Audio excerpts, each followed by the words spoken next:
Picture this.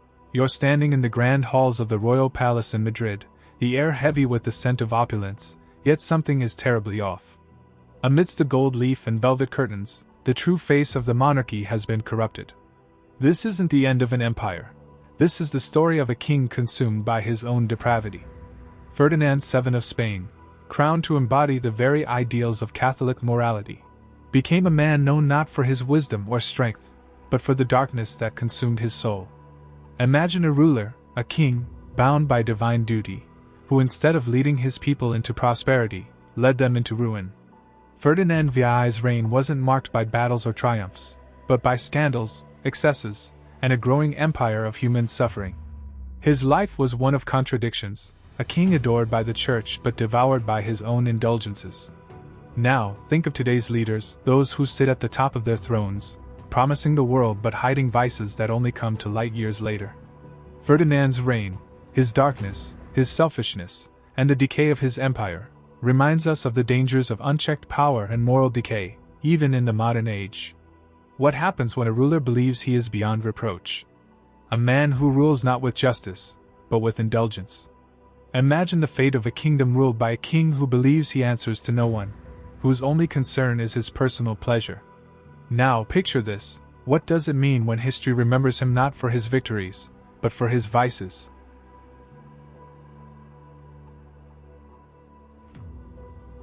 Ferdinand VII ascended to the throne of Spain in 1808, a time when the Spanish Empire was teetering on the edge of collapse. The king was a man expected to guide his people through the turmoil of revolution, war, and foreign occupation. Instead, Ferdinand embraced his pleasures. He squandered the crown's power on indulgences, overseeing an empire spiraling into ruin. He was born to a corrupt royal family, raised amidst the echoes of sexual scandal and court intrigue. From a young age, Ferdinand showed disturbing signs of sadism. He would torment servants, and the animals he'd kill were not just trophies of cruelty. They were harbingers of a twisted ruler in the making. Ferdinand wasn't merely a tyrant. He was a king lost in the lust for power and pleasure. As he grew, so did his obsession with depravity. The expectations of kingship, of responsibility to his people, were completely irrelevant to him. His desires were only for himself. A king who cared more for his own pleasures than for his empire.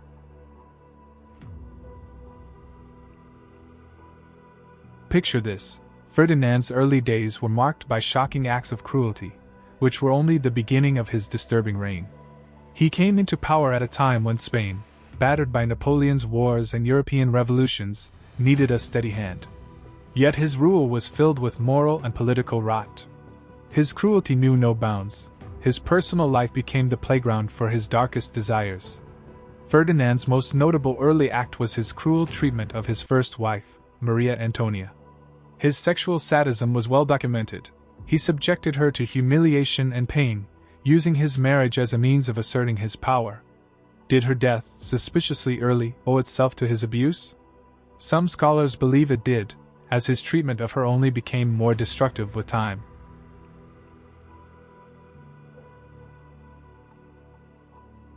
The marriage between Ferdinand and Maria Antonia was marked by suffering.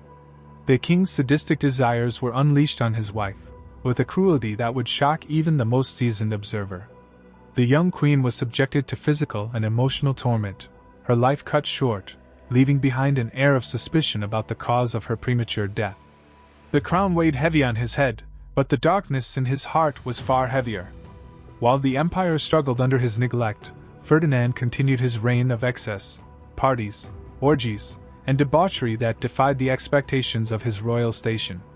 His relationship with his wife was just one example of how he used others for his own pleasure, without a thought for the harm he caused. Ferdinand was a king who turned his court into a hub of vice, where only those who indulged his every whim were allowed to remain in his favor. The Spanish Inquisition, which Ferdinand reinstated, was less about religious purity and more about personal control. It was a tool that allowed him to dominate his court, leveraging power over his ministers and servants. The men who served him were those who were willing to look the other way as he indulged in his vices. His court was not just filled with corrupt officials, but also women, noble and common, who were exploited for his pleasures. For Ferdinand, the palace was less a seat of power and more a stage for his endless indulgences. A kingdom that became a playground for a king's perversion.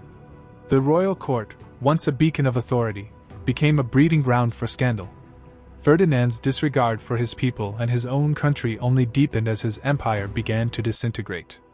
As his kingdom fell apart, Ferdinand grew more desperate for control over his court and his desires.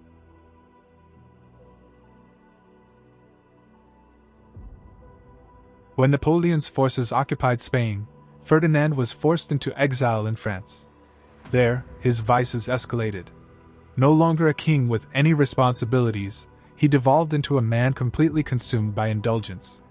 He engaged in orgies, drank heavily, and continued his spiral into physical and moral decay.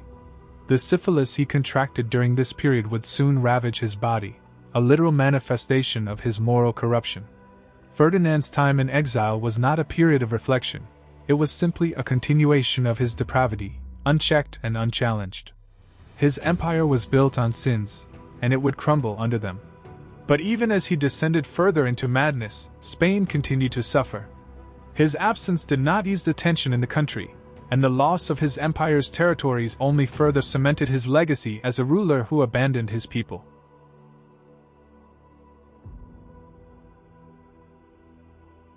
Spain's colonies fell one by one during Ferdinand's reign, and Ferdinand was indifferent. He was a king obsessed with his own pleasures, blind to the crumbling empire he was supposed to be defending. His health, ravaged by years of excess, began to deteriorate, and he was a shadow of the king he once was. Despite his decline, Ferdinand's final years were marked by bitterness and regret, not for the suffering he had caused, but for the toll his vices had taken on his body.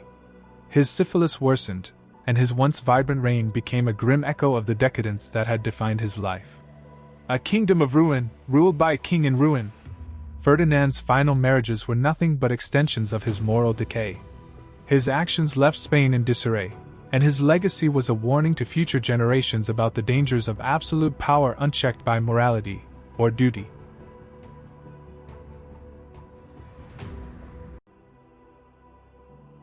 Ferdinand's legacy is one of devastation. Spain, once a powerful empire, had been crippled under his reign. His daughter, Isabel too, inherited a broken kingdom, haunted by the corrupt legacy of her father.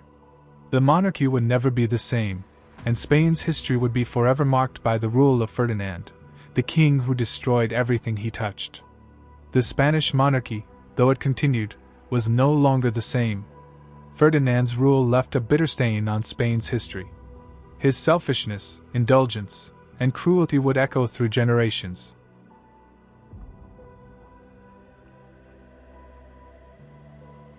Ferdinand VI's reign is remembered not for triumphs of statecraft, nor for victories in war, but for its moral rot. A man who should have been the defender of Catholic morality instead became the embodiment of its betrayal. His lust, his cruelty, and his corruption did not remain private vices. They poisoned a kingdom, tore at the dignity of the crown, and accelerated the fall of Spain from a great power to a broken realm. What is most haunting is that Ferdinand's actions were not without consequence beyond his own life. His wives died young and broken, his courtiers were humiliated, and his subjects endured tyranny, blackmail, and a ruler who cared more for his bedchamber than his nation. His reign was not simply immoral, it was destructive. Even centuries later, his story resonates like a warning bell. Power, when unchecked, transforms men into monsters. Ferdinand VII was not unique in this. History has known many rulers who traded their duty for their vices. And even today, though the crowns have changed and the palaces look different, the temptation remains. Leaders consumed by greed, blinded by lust for control or pleasure, still walk among us. The faces change, but the pattern is the same. Power, unrestrained, devours not just the ruler, but the nation. Ferdinand's legacy is more than a stain on Spain's monarchy, it is a mirror. His life shows us that when rulers abandon their duty, it is not only their souls that are lost, but the future of their people. And so, Ferdinand VII, the most perverted king in Spanish history, did not just corrupt himself, but shattered the very foundations of his kingdom. His story is not one of triumph, but of warning. Spain paid the price for his desires, and the echoes of his failures remain a stain on its history. A crown can hide a monster. In the end, Ferdinand was not remembered as a ruler, but as a predator, a man who devoured his people's future for the sake of his own fleeting pleasures. And that is the tragic truth.